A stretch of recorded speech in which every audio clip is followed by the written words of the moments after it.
Hola, ¿qué tal amigas, amigos televidentes en Extra Plus? Un gusto saludarles, darles la bienvenida a esta edición de Adelante Nicaragua.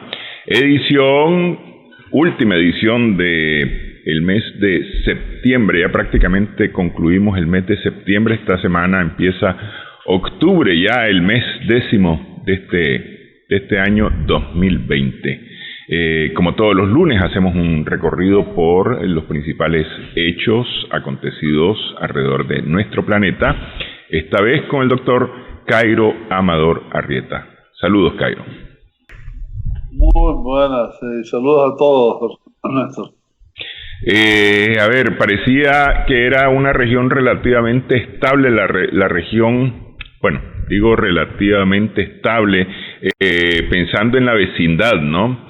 La región alrededor del mar Caspio, en el Oriente Medio, en el Oriente cercano más bien, y ha estallado esta semana que concluyó un enfrentamiento entre las ex repúblicas socialistas soviéticas de Armenia y Azerbaiyán, por un territorio que se perdió, me decías vos, será antes del siglo XIX. Un territorio que estaba en pleito antes del siglo XIX. Esto viene de hace rato, mucho antes de la URSS, ¿verdad? Y de alguna manera está puesta en una situación, el enclave donde está puesto es sumamente complicado. Porque acordate de que Armenia tuvo un conflicto muy serio con Turquía. De hecho, el primer gran genocidio del siglo pasado fue precisamente perpetrado por los turcos contra los armenios. No fue sino hasta el año 2001 en Francia, en donde gracias al lobby de la población francesa de ascendencia armenia, que creo que fue Sarkozy, propuso una ley hablando sobre el genocidio de los turcos en Armenia. A estas alturas los turcos niegan el hecho de ese genocidio, ¿verdad? Pero de nuevo hay una situación muy complicada con Armenia, siempre la ha habido. Al punto de que en estos momentos Armenia está llamando a las armas y está decretando un estado de alerta y un estado marcial. Por su parte, Azerbaiyán está, de hecho, declarando la guerra contra Armenia, ¿verdad? De forma que eso ya es un campo que ya han tenido encontronazos militares.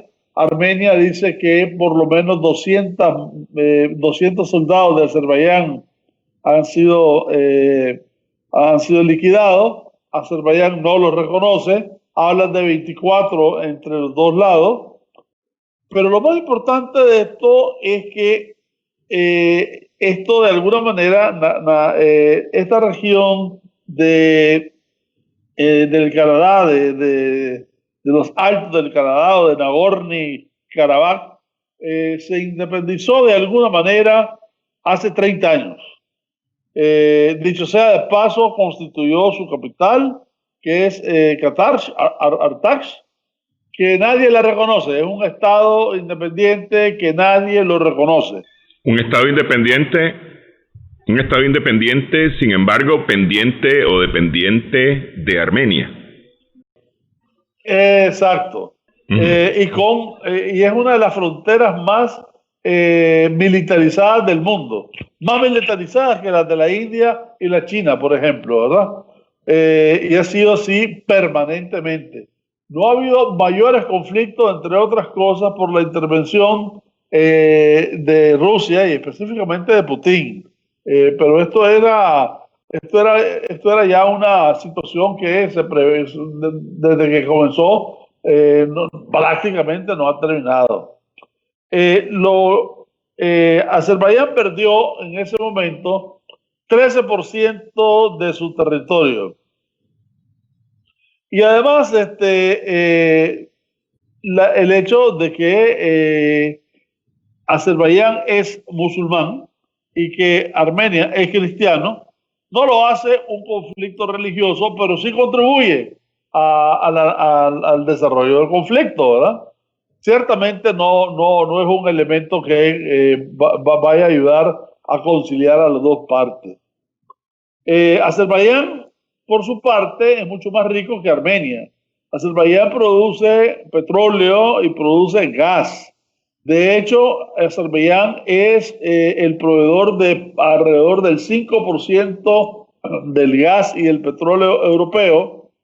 Y para efectos de la Unión Europea, eso es importante en tanto que disminuye su dependencia de Rusia. Para Rusia es importante porque en términos de su extensión, Azerbaiyán, Kirguistán, Turquestán, Armenia, etcétera, forman parte de la federación donde Rusia piensa ampliar su influencia, su comercio, sus inversiones, etcétera. De forma que para efectos de Rusia es una situación un tanto molesta porque Rusia de hecho es la que le vende las armas a los dos. Sí. Y en estos momentos Rusia está llamando, por supuesto, a la paz, a la concordia, etcétera. Es interesante ver que el otro punto de esto es la posibilidad que esto tiene de desarrollarse como conflicto, de llegar a ser un conflicto regional grande, en donde esté metido Turquía, en donde esté metido Georgia, donde esté metido Rusia y Armenia y Azerbaiyán. Ya no digamos la posibilidad de tener a los otros, Kirguistán y Turquestán, metidos alrededor de eso. Pero ya con lo que te nombré, sería una situación muy grave, una hecatombe mundial muy fuerte, al punto de que los armenios, que Turquía, por ejemplo, en vez de llamar a la paz, en vez de llamar a la concordia, etcétera, dice, estamos totalmente al lado de Azerbaiyán y vamos a poner todos nuestros medios a su disposición. Estoy hablando de Rusia, de Turquía, que ahorita tiene un conflicto con Libia, tiene un conflicto con Siria, tiene un conflicto en el Mediterráneo con la propia Europa, ¿ah? Y está metiéndose ahora a un conflicto con Armenia. Aparte del conflicto que ya tiene desde hace rato con los propios kurdos en su territorio. De manera que da la impresión de que Turquía está en un despliegue ofensivo muy peligroso, ¿verdad? Francia, que es parte de lo que se llamó el grupo de Minsk hace 14, 15 años, que fue el que de alguna manera negoció la paz, etcétera, etcétera. Interesante para comenzar el grupo de Minsk, ¿verdad? Porque Bielorrusia estaba metida ahí. Bielorrusia que, a propósito, con el debido paréntesis, siguen por 50 días consecutivos las manifestaciones, etcétera, ¿verdad? Y que de alguna manera también aporta a dar la impresión que esa región está altamente convulsa. Debo agregar también de que de Azerbaiyán y de Turquestán y de Kirguistán salieron la mayor cantidad de gente que se unió al ISIS, de manera y que ya están de regreso, de alguna manera ya están de regreso. Eso hace que esta región, en términos incluso religiosos, pueda tener una versión fuerte de ISIS o el yihadismo, en cualquiera de los casos, dentro de su territorio, contra sus respectivos gobiernos o contra Rusia.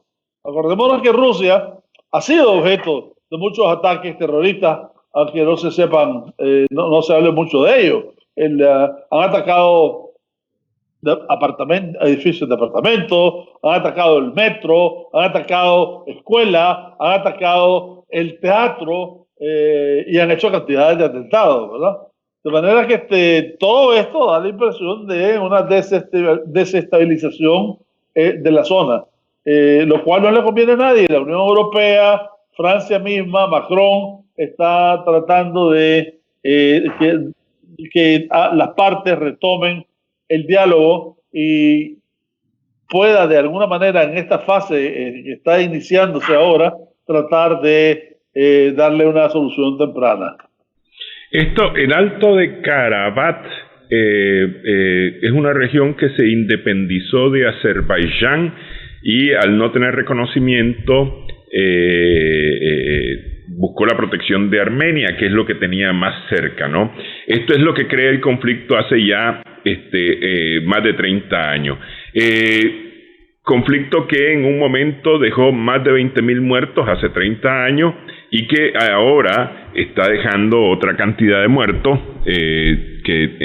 cuyas cifras dependen o más bien difieren según quien las informe, porque unos hablan de apenas unas decenas, hay otros que hablan ya de centenares de muertos entre militares y civiles, porque aquí el asunto es militares y civiles. Ahí hay una situación que la semana pasada, al final de la semana pasada, se estaban acusando mutuamente de haber utilizado artillería, de haber utilizado algún tipo de materiales pesados bélicos en este enfrentamiento, y eso ha sido el principal problema que ha habido en este momento allí en esa región del planeta. Si no recuerdo mal, Cairo, es por esa zona que se está hablando, es decir, entre Azerbaiyán y Armenia, en uno de los dos países, que se está hablando de un oleoducto de Rusia a Turquía, ¿no? Me parece. De Azerbaiyán. Ajá. Pero no pasa por Armenia. Hoy iba a pasar por Armenia, pero no ya le tomará otra ruta. En cualquiera de los casos, estos conflictos ahora con Arstak, que es la República de Nagorno-Karabaj, ¿verdad? Uh-huh. Esta situación tuvo sus conflictos incluso recientemente, en julio del año pasado, en julio de este año, ya no en la parte fronteriza con la región que ahora se está dando, sino básicamente entre puntos de la frontera de Armenia con Azerbaiyán. No pasó a más, hubo sus enfrentamientos, hubo sus muertos, pero bueno, no pasó a más, pero sembró, creo yo, lo que hoy estamos viendo, ¿verdad?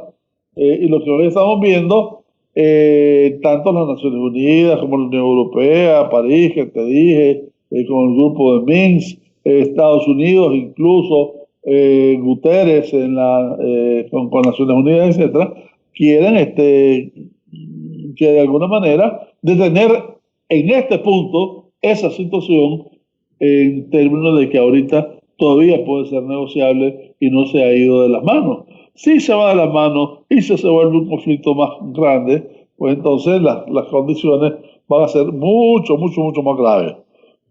Sí. Bueno, vamos a hacer una primera pausa en esta edición de Adelante Nicaragua. Estamos conversando con el doctor Cairo Amador Arrieta. Podemos tal vez, Cairo, hablar rápidamente acerca del 73º periodo de sesiones de Naciones Unidas al regresar. Regresamos en breve.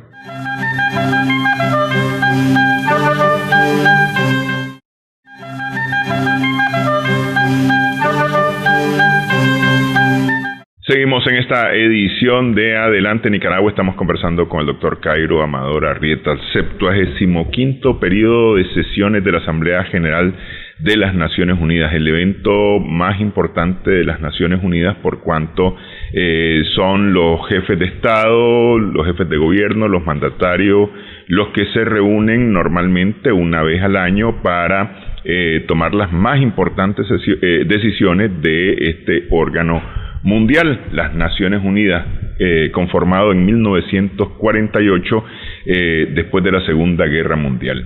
Por primera vez, me parece, ha habido una masiva participación de representantes, mandatarios, jefes de Estado en estas sesiones de la 75ª Asamblea General de Naciones Unidas, Cairo. Y ha sido especialmente por el hecho que se ha hecho de manera virtual. Por primera vez ha sido muy poco el público que ha estado, o los representantes que han estado en el salón plenario, pero ha habido mayoría de participación en el uso de la palabra. Y no solamente eso, pero de alguna manera también trajo a colación la cantidad de críticas que se le están haciendo a las Naciones Unidas desde hace rato.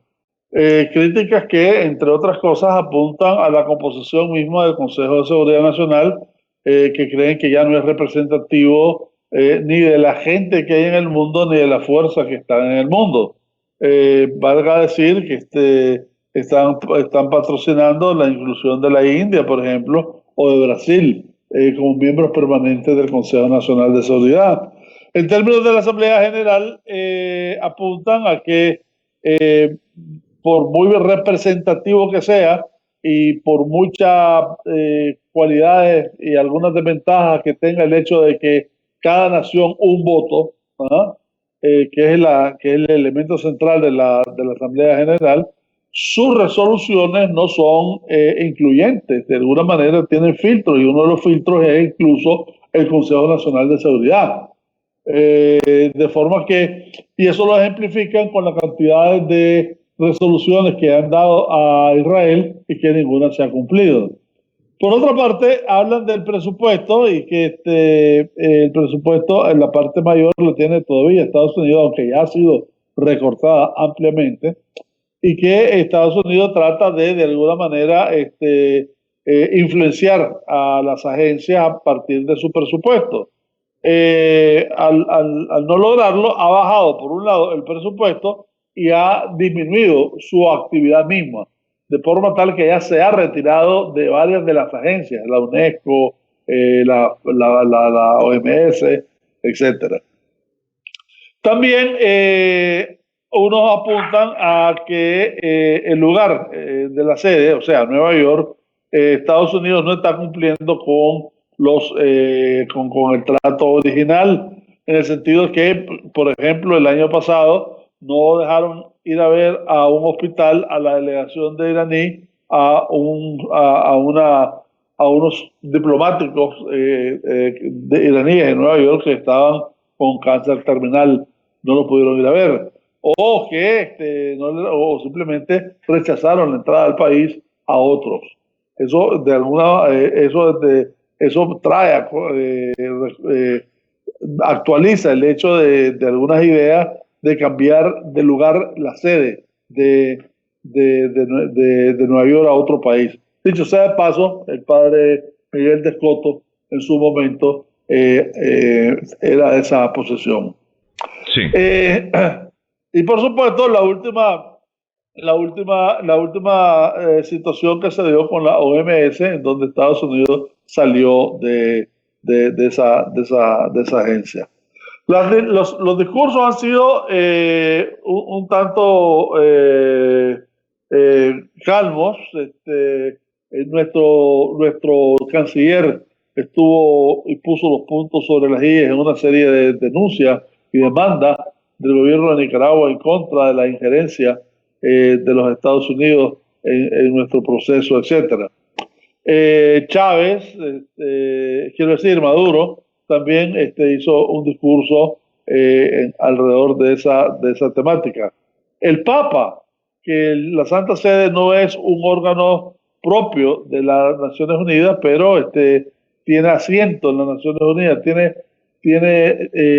no tiene voto, pero sí tiene sí puede tener opinión. Y el Papa habló sobre la necesidad de la reconciliación, habló de una situación de un mundo que estaba un tanto conflictuado en sí mismo y que necesitaba tener elementos de reflexión y de paz. Yo aquí hago, perdón, Cairo, aquí hago solamente una acotación sobre la participación del Papa. Si bien la mayoría de las intervenciones ha tenido que ver con el COVID, promesas acerca de enfrentarse al COVID, el uso de la vacuna, la necesidad de unir o de dividir al mundo por el COVID, porque por ejemplo el presidente Trump volvió a lanzarse contra China y pidió que Naciones Unidas pidiera cuentas a China por haber infectado al mundo, etcétera. Es decir, desde ese tipo de opiniones está la opinión del Papa, y quiero rescatarla, pidiendo detener los embargos, detener las sanciones, y todo lo que evite que los países puedan realmente, los países castigados, entre comillas, por los Estados Unidos, principalmente por Europa, puedan tener acceso a recursos que permitan tratar a las personas en sus países por temas de salud, especialmente o específicamente por el COVID. Eso quiero rescatar tal vez de estas participaciones, Cairo. Y con nombre y apellido creo que se estaba refiriendo a Yemen, ¿verdad? Entre otras cosas, que es donde se dan ese género de cosas. Ahora, incluso algunos de los europeos comenzaron a adelantar de que de alguna manera hay una nueva era, ¿eh? Donde tienen que comenzar a focalizarse las relaciones laborales, incluso de diferente manera, etcétera. Lo que no pude encontrar, Néstor, que lo consideré muy importante por las circunstancias que se están pasando, es el discurso de la Palestina. Que de nuevo, Palestina tampoco no es un miembro de Naciones Unidas, pero tiene opinión, tiene su asiento, ¿no? Y no pude, y eso me pareció importante, porque recién la semana pasada se había firmado el tratado famoso en donde Israel con los países árabes iniciaban a formalizar sus relaciones diplomáticas, y en donde se supone que se estaba solventando el problema palestino-israelí, y en donde al pueblo palestino no se le preguntó absolutamente nada. Sí, realmente yo no encontré, como te dije, hubo varias intervenciones que anduve yo buscando y no las encontré. Efectivamente, la de Palestina es una de las que no pude ver. A lo mejor la encontramos para la próxima semana, ¿verdad? Esa la comentamos. Sí. Bueno, de este periodo de sesiones viene la votación que ya se ha convertido casi en una tradición anual en contra del bloqueo de los Estados Unidos a Cuba, que por lo general en los últimos años ha contado solamente con 2 votos en contra, el de Estados Unidos y el de Israel.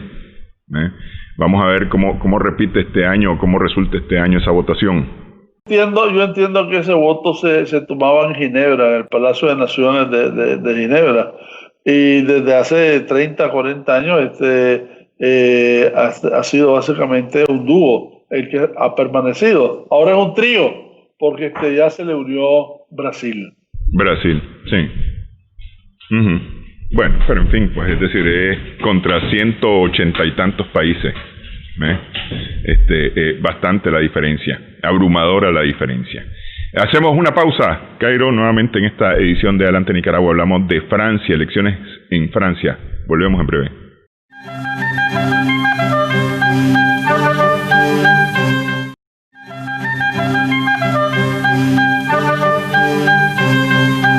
Seguimos en Adelante Nicaragua en Extra Plus. Conversamos con el doctor Cairo Amador Arrieta en esta gira alrededor de nuestro planeta a través de los principales hechos. Hubo elecciones en Francia, Cairo. Hubo elecciones en Francia el 27, el domingo, en donde se renovó la mitad del Senado. Como precedente, hubo elecciones en Francia municipales en el mes de junio, y en donde la derecha francesa, con sus diferentes versiones, básicamente salió ganando. En esta ocasión, igual, se confirma los pronósticos en donde se daba a la derecha como la que iba a mantener la mayoría, la mayoría del centro derecha, ¿verdad?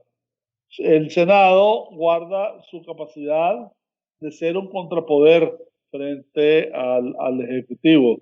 Y de hecho ha tenido una serie de iniciativas de ley de Macron que básicamente las ha puesto en la tubería.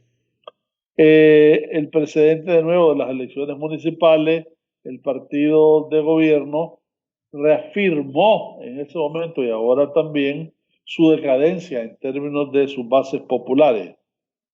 Hay que recordar que este gobierno es un gobierno de coalición.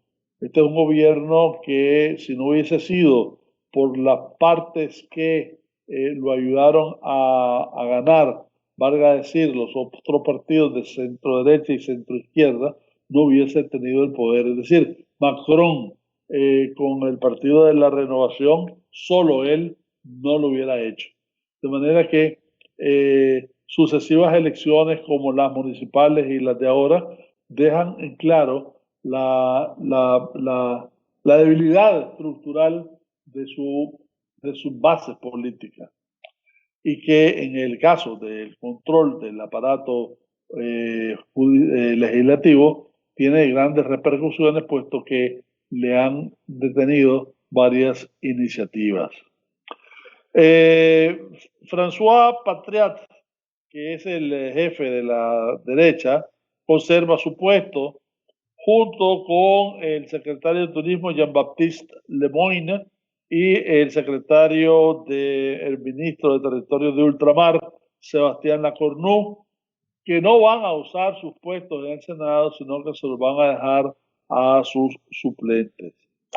Esto de alguna manera también confirma la tendencia, tanto las municipales como las de senadores, como incluso las del Ejecutivo en Europa misma, de una derecha que está subiendo sus acciones. Valga decir Vox en España, valga decir la Liga del Norte en Italia, Le Pen en Francia, Bolder en Holanda, AFP en Alemania, etcétera, ¿verdad? Y que también tienen su voz en el aparato de la Unión Europea propiamente dicho. Gana también en medio de todo esto el grupo ambientalista, que también se vio ganar en las municipales y también se ha visto ganar en otros países. Ganan varias ciudades, ganan en Besançon, en Lyon, en Bordeaux y en Estrasburgo. Tiene 6 nuevos asientos, antes tenía 5. A pesar de cierta erosión, el grupo socialista baja de 71 a 65, pero sigue siendo mayoría, ¿verdad?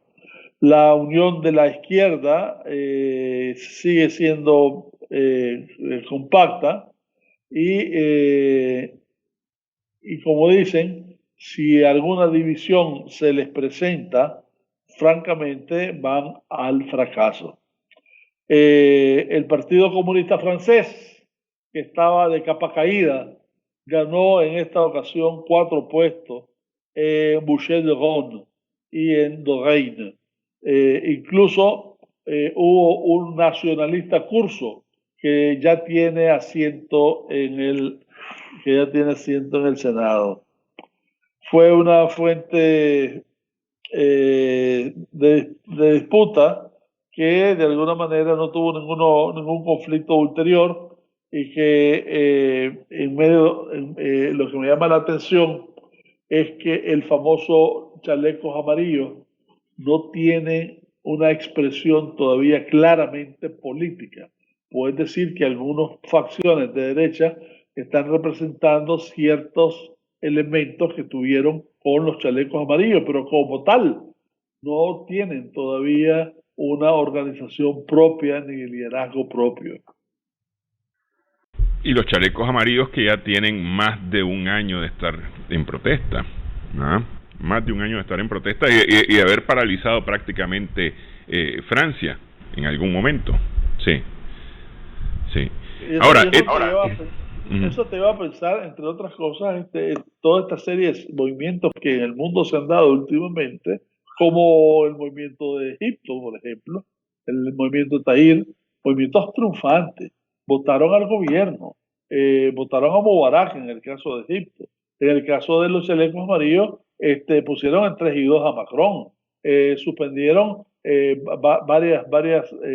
varias provincias y varias ciudades, etcétera, pero jamás tuvo una organización, tuvo una expresión orgánica, ni hubo un liderazgo emergente que salió alrededor de ellos, ¿verdad? Sí, por lo menos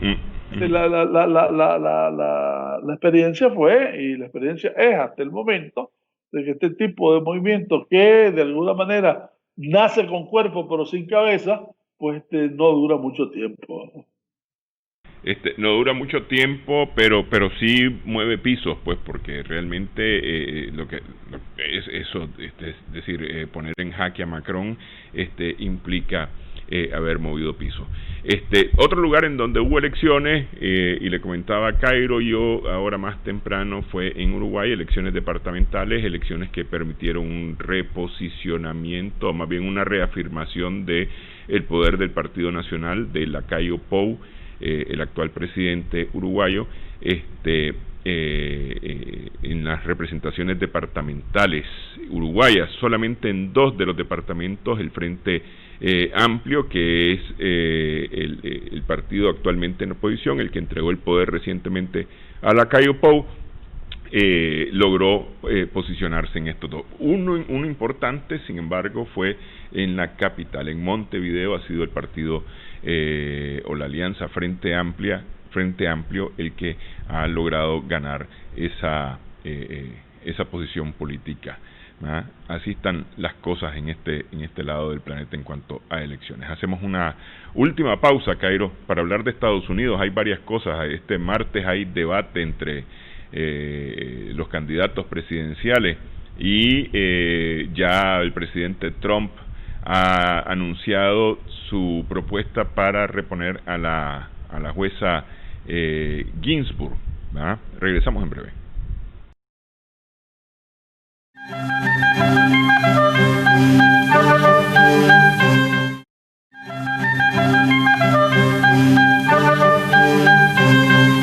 Seguimos en esta edición de Adelante Nicaragua. Estamos conversando con el doctor Cairo Amador Arrieta. Para este martes, uno de los principales espectáculos de las elecciones en los Estados Unidos, los debates de los candidatos a la presidencia, tendrá lugar. Una cosa que me ha llamado mucho la atención es la solicitud que ha hecho el presidente Donald Trump de aplicarle una prueba antidrogas a su oponente, al ex vicepresidente Joe Biden, antes de empezar el debate. Me ha llamado mucho la atención porque esto en los Estados Unidos es un verdadero espectáculo de imagen, en la que uno contrapone al otro en sus posiciones, ¿no? Cairo. Bueno, no solamente eso, bueno, acordate de que eso es parte del estilo de bravucón de Trump, ¿verdad? Sí, en esta ocasión a mí me parece específicamente ahorita de que la mayor cantidad de argumentos en contra la tiene Biden. O sea, Biden en este momento entra en una situación relativamente con cierto confort para efectos de desarrollar el debate. Tiene, entre otras cosas, el hecho que hasta ahora se está sabiendo, pero que siempre se ha sospechado, de los impuestos de los impuestos de Trump, que solo pagó $750 al año, ¿verdad? Vos y yo pagamos más que eso en impuestos. Se nota también el hecho de que y esto que sigue el presidente sin mostrar sus declaraciones de impuestos. Y eso ya es más grave todavía. Porque por una parte se le imputa el cargo de que efectivamente solo pagó 750 millones y eso paga porque registra simplemente pérdidas de todas sus negociaciones, pero para eso están los auditores, para ver exactamente cómo es esa situación. Y si ese es el caso, ¿a quién le convendría más que a Trump de enseñar público cuál es su verdadera situación financiera?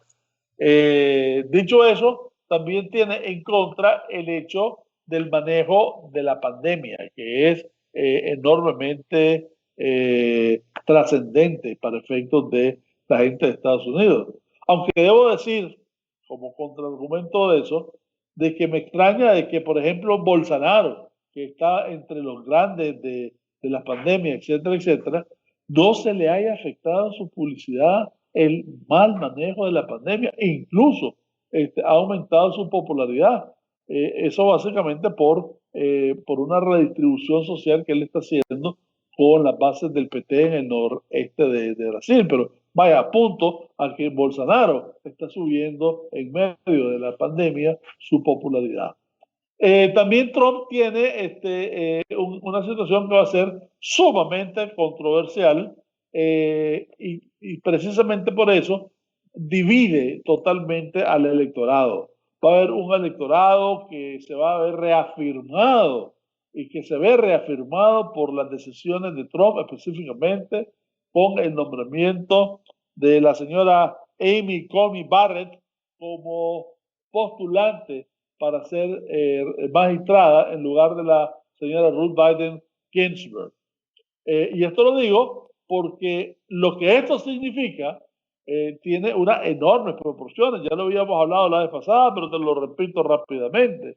El hecho de tener 6-3 republicanos contra demócratas, que dicho sea de paso, los republicanos solo son hombres.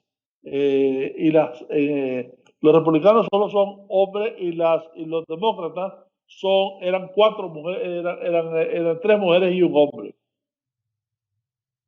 El hecho es entonces de que en medio de toda esa situación, y lo digo rápido, los demócratas, Sonia Sotomayor, mujer, Ruth Bader Ginsburg, que era mujer, Elena Kagan, mujer, y Stephen Breyer, el único hombre. Republicanos, Samuel Alto, hombre, John Roberts, Noel Gorsuch, Brett Kavanaugh y Clarence Thomas, todos hombres. ¿Ah? Entonces, el hecho de que Trump de alguna manera traiga a una mujer ya es una situación que es interesante desde su perspectiva. Pero el gran debate es de que ha sido la tradición y este señor está rompiendo todas las tradiciones, así como nombró al señor cubano en el BID, también está nombrando en esta ocasión en la Corte Suprema de Justicia a una magistrada, cuando normalmente se daba por hecho de que una candidata que estaba a 38 días de las elecciones debería ser nombrada por el nuevo gobierno. Y de hecho, ese fue el argumento de los republicanos contra la idea de Trump de nombrar a una magistrada luego de la muerte de Scalia. Ahora es exactamente todo lo contrario. Los republicanos asumen la posición que tenían los demócratas en el periodo pasado y los demócratas asumen las posiciones que los republicanos tenían la vez pasada. Es decir, los republicanos dicen tenemos el derecho de elegir porque estamos en el gobierno y el gobierno está completo y deja de tener funciones hasta que se entrega. El otro dice por la estabilidad social, por la práctica social que se ha tenido, que es conveniente que el nuevo magistrado sea nombrado por el nuevo gobierno. Ya no es el caso, ya hay una nominación y el aparato judicial, el aparato legislativo está totalmente a favor de Trump. El electorado, sobre todo la gran parte de los evangelistas, de los Tea Party, de los ultraconservadores, de los blancos mayoritarios, de los blancos supremacistas, están totalmente cerrando filas a favor de Trump. Y esto, de alguna manera, por supuesto que le favorece en términos de voto. y decididamente va a ser uno de los temas que va a tener mucha difusión en este primer debate público. Por el lado de Trump, no se me escapa el hecho de que va a sacar los trapos sucios, entre otros del hijo de Biden, con los ucranianos, alrededor de influencias que pudo haber tenido el hijo y él, para efectos de conseguir concesiones de los ucranianos. El hijo de él es el Hunter Biden, que estuvo involucrado con varias compañías en Ucrania. Y también, por supuesto... Hay que recordar, Cairo, que justamente es por este caso que fue a juicio en el legislativo el presidente Trump por haber abusado de poder, supuestamente, al pedir que se investigara a un ciudadano norteamericano en Ucrania, que es el hijo de Biden, y sus negocios, ¿no?, a cambio de ayuda de los Estados Unidos. De un impeachment que no fue. Sí, sí. Y un caso que todavía está pendiente. También posiblemente le van a sacar, Trump le va a sacar a Biden la famosa línea roja que nunca, que amenazó que iba a cruzar Obama y nunca cruzó, el hecho de que no sacó a ninguno de la gente del ejército de Afganistán y de Irak. Las guerras sin fin que se supone son Afganistán y Siria, y que él las está terminando gloriosamente, ¿verdad? Y por supuesto va a sacar el bendito Tratado del Medio Oriente como una gran bandera de pacificación y de trabajo, ¿verdad? Sí, esas son las flores que se ve echar, pero hay que ver cómo decir, lo cierto es que en los debates no son exactamente los temas, sino cómo cada uno de los que participa en el debate logra defenderse o logra defender su posición, y hace parecer que su posición ha ganado. Es decir, aquí lo que cuenta es la opinión de las personas una vez que ha concluido el debate. Vamos a ver cómo termina este debate. Muchos le apuestan a Biden. Sí. Y te agrego el tema del racismo, por supuesto, ¿verdad? Claro, sí. Y te recuerdo lo que pasó con el primer gran debate presidencial, que fue entre Nixon y John F. Kennedy en los 1960, ¿verdad? Interesante, porque en televisión la imagen que de alguna manera dio Nixon lo hizo perder. Sí. Y en radio ganó. Así es, por eso te digo, es decir, aquí depende mucho de cómo actúe, de cómo se mueva, de cómo tenga el timbre de voz, incluso de repente hasta no vale mucho la idea, sino todo es imagen, mucho tiene que ver imagen aquí, sí. Y desde ese punto de vista creo que Trump se maneja mejor que Biden. Me parece que sí. A estas alturas del partido, Biden tiene prácticamente asegurado 222 de los 270 votos electorales necesarios para ser electo presidente, es decir, según las encuestas, ¿no? Mientras que Trump tiene 125 votos electorales prácticamente asegurados. Ahí, si no me equivoco, son 191 votos los que están todavía en veremos, es decir, estados que todavía no han terminado, en donde las encuestas no dejan claramente a un ganador, ¿verdad? Pero así están las cosas. Hay que ver cómo queda después de mañana, después de este martes, la opinión de las personas. ¿Cuántos debates son, Cairo? Son 3 debates, ¿no? 2 o 3 debates son. Sí, este es el primero de esta sesión electoral en Pero fíjate que el que me interesa más todavía son los debates vicepresidenciales, porque esta señora Kamala va a arrasar, creo yo, con Pence. ¿Será? Sí. Bueno, habrá que ver, ¿no? Claro, en cualquiera de los casos, ¿verdad? Lo importante y lo peligroso, en la medida en que nos vamos acercando a ese 3, 4 de noviembre, y en la medida en que los votos electorales ya no van a hacer ganar a Trump, en el sentido que, como lo hicieron el año pasado, los swing states, ¿verdad? Ya están trabajados por los demócratas, ya incluso ha perdido en varios de ellos. Lo que me preocupa en este sentido es en medio de esos 40, 38 días que faltan, al verse de alguna manera bastante arrinconado, vaya a tomar cualquier decisión de política exterior que después lamentemos.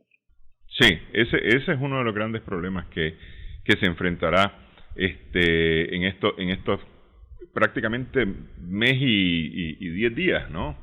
Que nos quedan antes de las elecciones. Sí. Y lo otro es internamente que sea el primer presidente de los Estados Unidos que no reconoce la legalidad de las elecciones. Bueno, ese es un tema. Sí, ese es un tema porque él ha venido hablando de fraude electoral. A ver, ¿quién organiza las elecciones en los Estados Unidos? El Poder Judicial, el Poder Legislativo, ¿quién organiza porque ahí no hay un poder electoral. No existe en los Estados Unidos poder electoral como tal. Bueno, de hecho, los votos del colegio electoral es eso, ¿no? Es la expresión del Consejo Electoral, es el que decide, al final, contando los votos, quién gana, ¿no? Sí, pero es dependiente. Y el Poder Judicial es el que te lo recuenta. Acordate cuando Bush y el ambientalista, hombre, aquel altote, que le contaron los votos, fue el Poder Judicial. Sí, el Poder Judicial, efectivamente, pero aquí, es decir, a ver, en los Estados Unidos hay Poder Judicial, hay Poder Legislativo y hay Poder Ejecutivo. El electoral como tal no es un poder independiente, depende, creo que es del mismo Ejecutivo, me parece que depende del poder electoral, o el colegio electoral depende, me parece, del mismo Ejecutivo. Creo.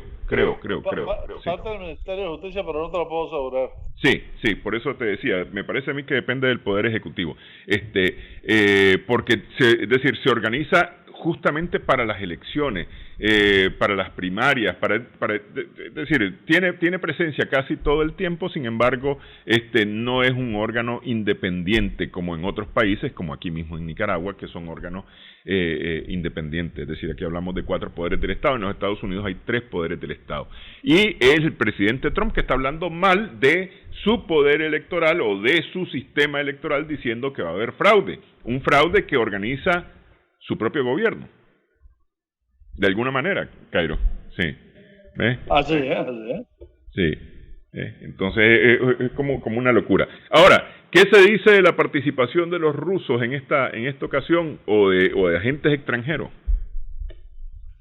Mira, se habla bastante de eso, incluso han cerrado varias páginas alegando de que eran usadas por potencias extranjeras, no necesariamente solo los rusos.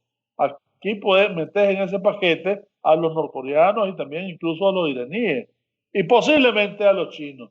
De hecho, esto se está convirtiendo en una práctica que afecta, a mi juicio, la naturaleza misma del sistema democrático de gobierno, ¿verdad? Y que es difícil de corregir y de detectar en algunos casos, pero que de alguna manera son influencias que son influencias que al momento son de alguna manera válidas, ¿verdad? Sí.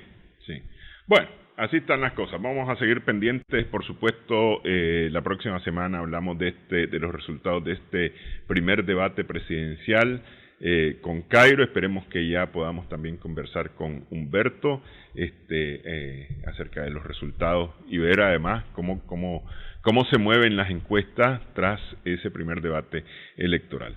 Muchas gracias, Cairo. Hasta luego, Cairo. Vamos, gracias también a nuestras amigas, amigos televidentes por su sintonía en esta edición de Adelante Nicaragua. Esperamos que el programa haya sido de provecho para usted.